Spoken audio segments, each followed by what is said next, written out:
So what they do is they'll give you a triangle. So this is like example number 3 in your textbook. And they'll say that, hey, this is theta, it's a right triangle. And they'll give you 2 of the 3 sides. So this one's going to be 5, and this will be 6. And they'll say, hey, what's x? Then they want you to find all the trig function. Can I find x? How do I find x? Well, we're used to seeing a squared plus b squared equals c squared. But now that we're doing trig functions, let's rewrite that in terms of adjacent, hypotenuse, and all that stuff. What's the hypotenuse? 6 or h, right? But what is that in our Pythagorean setup? A, B, or C? C. The other two don't matter as much. So what I'm going to do then is I'm going to say this is the same as h squared. And then we could say o squared plus a squared, right? That's what I meant. We want to think it's the same thing mathematically. It's just we want to think in trigonometric terms. So what's the opposite? 5. So I've got 5 squared plus the adjacent squared. In other words, this is the opposite, this is the adjacent, and this is the hypotenuse, right? And so technically, I've got 5 squared plus x squared is equal to 6 squared. See what I did there? Does that make sense to you guys?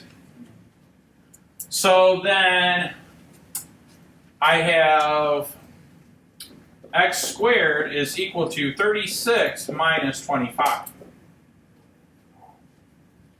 Or x squared is equal to 11, or x is equal to the square root of 11. Now, I want to point something out to you. When we take the square root of anything, what are the solutions? Solutions, plural. Technically, we're supposed to remember that there's a plus or minus square root of 11, right?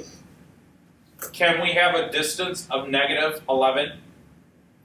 No. So in this application, we focus on what we call the principal root. That's a fancy math way of saying the positive one, right? So we've done this. This is the square root of 11. All right, so sine of theta. Do I know what theta is? No. Can I still find sine of theta? Yeah, it's the opposite over the hypotenuse, which is equal to 5 over 6. So cosine of theta then would be the adjacent over the hypotenuse. The adjacent is the square root of 11 over 6. And then tangent of theta is the opposite over the adjacent, which is 5 over the square root of 11. However, when I multiply the top and bottom by the square root of 11, I get 5 root 11 over 11. You guys with me so far?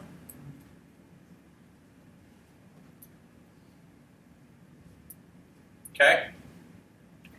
So now the reciprocals would be cosecant of theta, which is just this flipped over, 6 over 5. Does that make sense?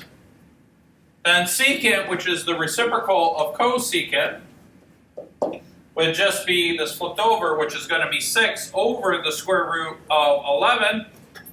But when I rationalize the denominator, I get 6 times the square root of 11 over 11. And lastly, cotangent is the reciprocal of this bad boy. So then cotangent is equal to the square root of 11 over 5.